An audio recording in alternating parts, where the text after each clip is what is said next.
नमस्कार बच्चों, मैं आज बाइनोमियल थ्योरम की एक बेहतरीन ट्रिक बताऊंगा आपको। जो जेईई में नॉर्मल जो क्वेश्चन आता है तो उसको नॉर्मली करने में बहुत टाइम कंज्यूम होता है। तो नॉर्मली जब करते हैं तो टाइम कंज्यूम जब होता है, होता क्या है कि जैसे ये कोफिशिएंट मेथड है, कोफिशिएंट मेथड में जैसे हम लोग पूरा सीरीज एक्सपेक्ट या फिर इसको इंटीग्रेट करते हैं तो वो नॉर्मल मेथड, जैसे ये पूछेंगे सीरीज में वैल्यू जो पूछेंगे C0, तो आप उसको सीरीज को एक्सपेक्ट करिए या फिर ढूंढना कि सीरीज कैसे बनेगी। तो ये तो बहुत टाइम कंज्यूमिंग है, तो मैं एक सिंपल मेथड सिखाऊंगा जो जिसमें आपका टाइम बचे। तो ऐसे प्रॉब्लम हम लोग क्या करते हैं, सबसे अच्छा आसान तरीका है, एक तो जो वैल्यू है जो हमें याद होनी चाहिए, जिनकी रिक्वायरमेंट होती है, तो फिलहाल 2C0 वैल्यू हमें पता होनी चाहिए 1, 2C1 वैल्यू 2 होती है, और 2C2, बस इससे काम चल जाएगा अपन का। ठीक है, तो ऐसी प्रॉब्लम हम लोग क्या करते हैं, जैसे इस एक्सप्रेशन की वैल्यू पूछी है तो ऐसे में हम लोग n इक्वल टू कितना पुट कर लेते हैं 2, और n इक्वल टू 2 जैसे हम लोग पुट करेंगे तो बनेगा क्या, बने ये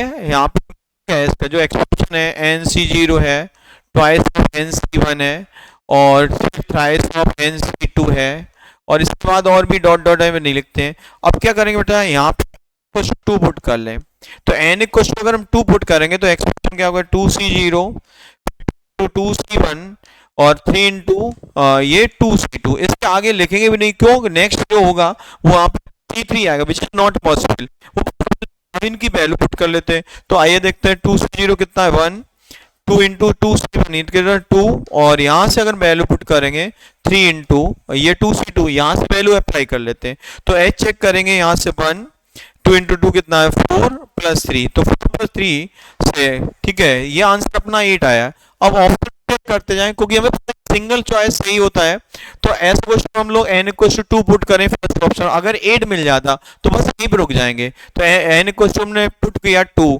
तो ये 2 पावर 2 माइनस 1, और ये क्या है 2 प्लस 2, तो चेक करते बेटा ये कितना है 2 और 2 4, 8 आंसर आ चुका है आपको। तो बस 8 इसमें है और 8 इसमें है, बाकी आप चेक करेंगे तो ऑप्शन 8 नहीं मिलेगा। तो उम्मीद है यहाँ पे आपको समझ में आ गया होगा, और समझ में आया है तो मैं आपको एक काम दूंगा बेटा, जिसको आपको कमेंट करके बताना कि इस क्वेश्चन का आंसर इस मेथड से क्या होगा। तो आप क्वेश्चन देख सकते हैं और इसका आंसर आपको कमेंट करके बताना है कि कौन सा ऑप्शन होगा। उम्मीद है आपको प्रॉपर वे में समझ में आया होगा। अगर समझ में आया है तो आप वीडियो को ज्यादा से ज्यादा शेयर करो, सब्सक्राइब करो और लाइक करो। धन्यवाद।